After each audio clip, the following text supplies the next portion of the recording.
This is a guided meditation to relieve the symptoms of tinnitus. So here we go. Tinnitus is, well, it would be connected in the throat chakra because it has to do with the hearing. Throat chakra is speaking, hearing, and seeing. So we're going to be working with all of these here in this guided meditation. As I play these bells, just listen to the sound and listen as long as you're able to hear the sound. And pay attention to whether you perceive that as changing or not. All right, so here we go. We're going to start with the first one.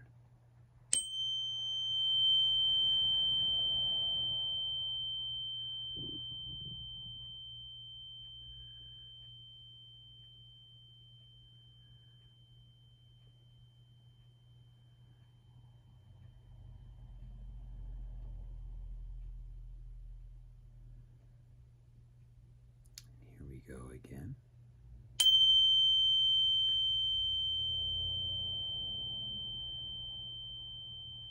The sound, by the way, is tuned into the throat chakra.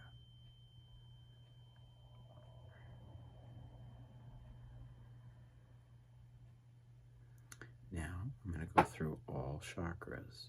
Root chakra,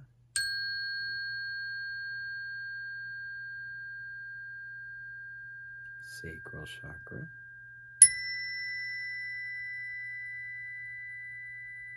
plexus,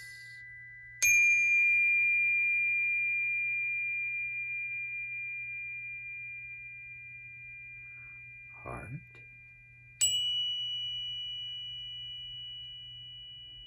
throat.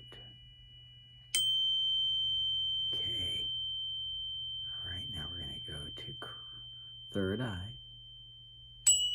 Here we go, third eye. Okay, now crown. Okay. So the tinnitus tends to be connected to woulda, shoulda, couldas, self-judgment. So it's usually woulda, shoulda, couldas, and what ifs.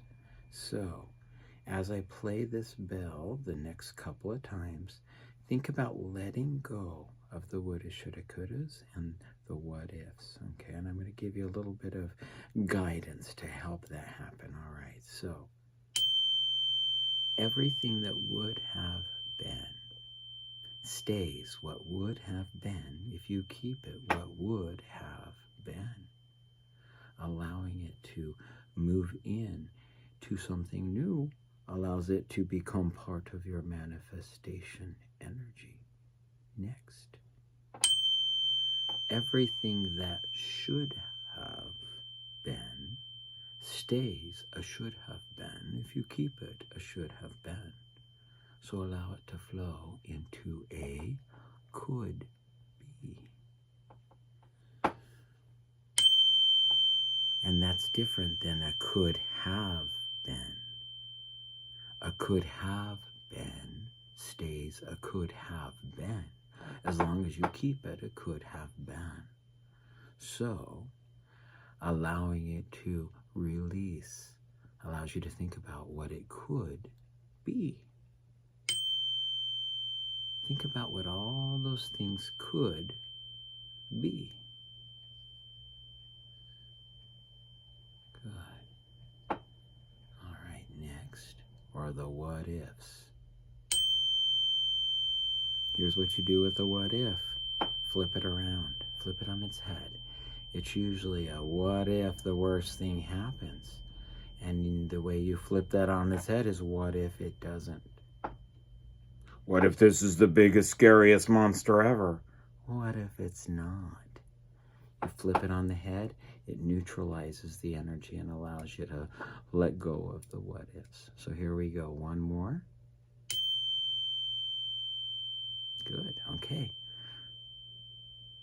Continue to listen. It's going to disappear.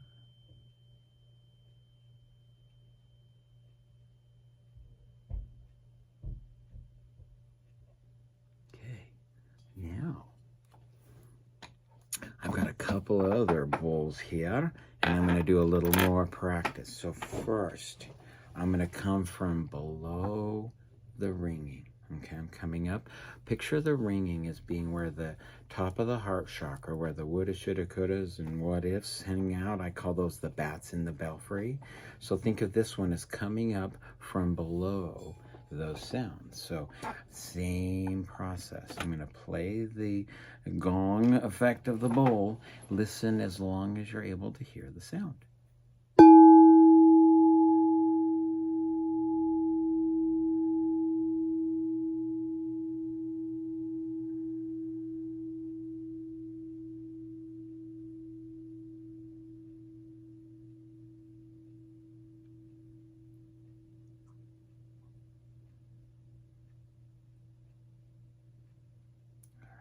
I'm going to go another time.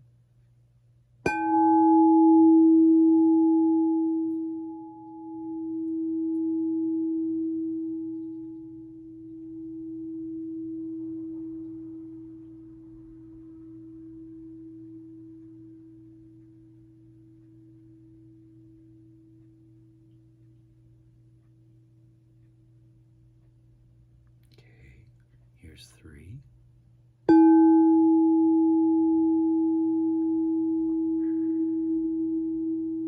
What's happening is the sound is traveling through. It's clearing the negative energy blocks, and it's allowing you to have a more clear flow to your information and your energy. Now on this next one, I'm going to accentuate the time that it's playing, and this is going to be clearing negative energy. So here we go.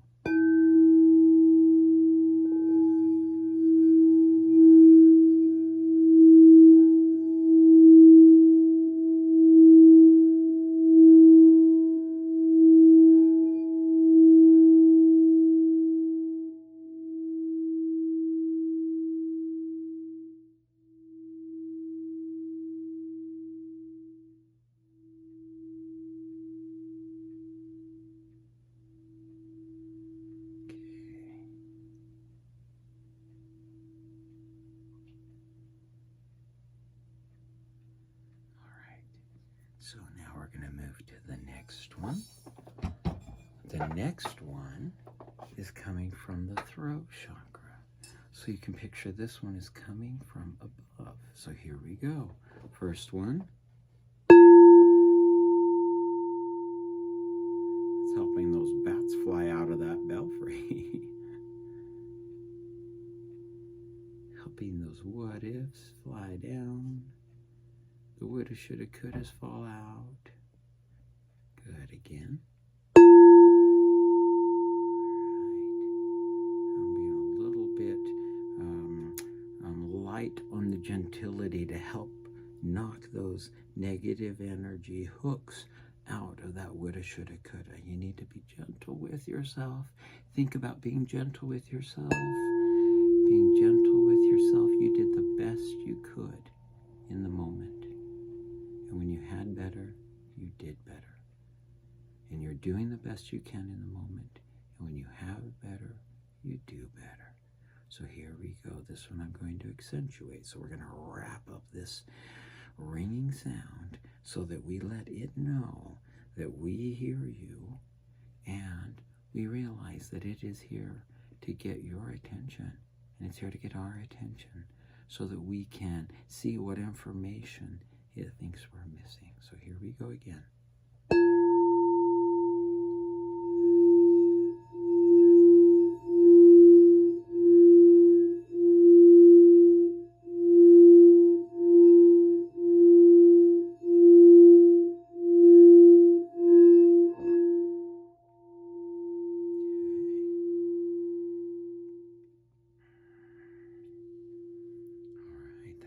Pretty good.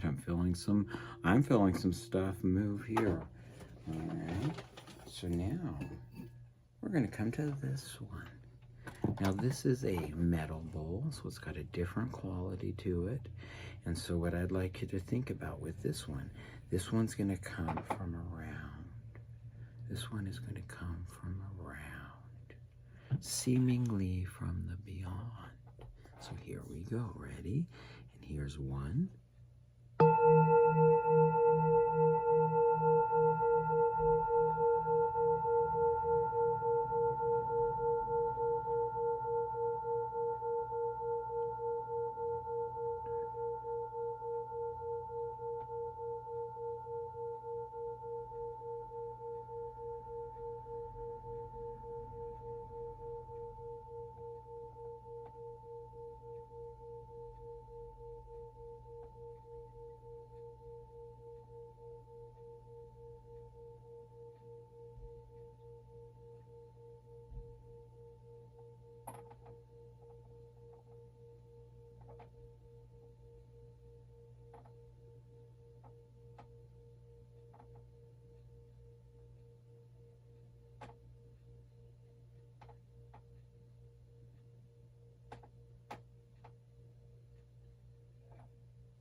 has a nice long resonance. This is a very good hand-pounded, hand-gilded singing bowl. So here we go. 2.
Just connects right into the ringing, or it may just connect right into the resonant sound in your location. And as it does that, it creates a bridge, and that bridge allows you to more easily access your information. So here we go. I'm going to allow this to continue. We're going to do one more where I amplify the sound and the length. As I do that, feel like the ringing sound is maybe a small child or a little baby that's upset, and we're just helping it to come to calm. We're just giving it gentle, gentle, gentle energy and information to help it come to calm. So here we go.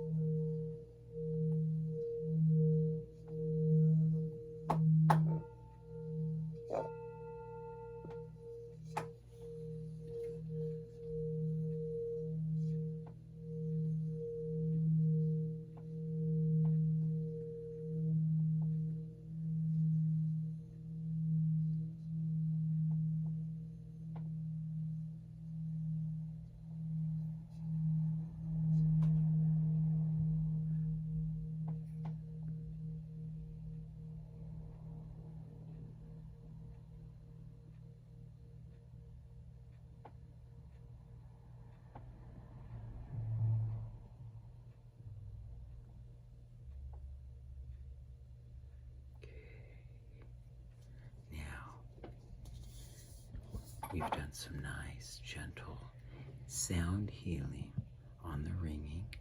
Next, you're going to make a list, and you're going to make it into columns. You're going to have a woulda column, a shoulda column, a coulda column, and then you're going to make a could be column, and then you're going to make a what if column.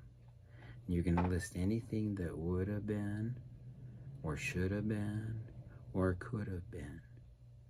And then you move them over, rewrite the tense in the could be. And you write what those potentially could be. Even if it's someone that died, there's still things they can be. Our dearly departeds are still around us. Then you take the what ifs and you flip them around. What if this happens? Well, what if it doesn't? What if this happens? What if it doesn't? Then you put yourself in a nice, beautiful position to process your information and provide a little relief from these alerts that are going off in your ears. I have been dealing with tinnitus for well over a quarter of a century. And in some methods, the techniques that I used were not so healthy for my body, but they drowned out the sound. In other ways, I've learned to work with it and to treat it as something that is valuable. And now it has become one of my greatest assets. I don't find it annoying and I don't find it painful anymore. So I'm giving you this information to let you know that it is possible to do something about the ringing in your ears. And I am sending beautiful, lovely, healing energy to help you accomplish just that. Have a beautiful day.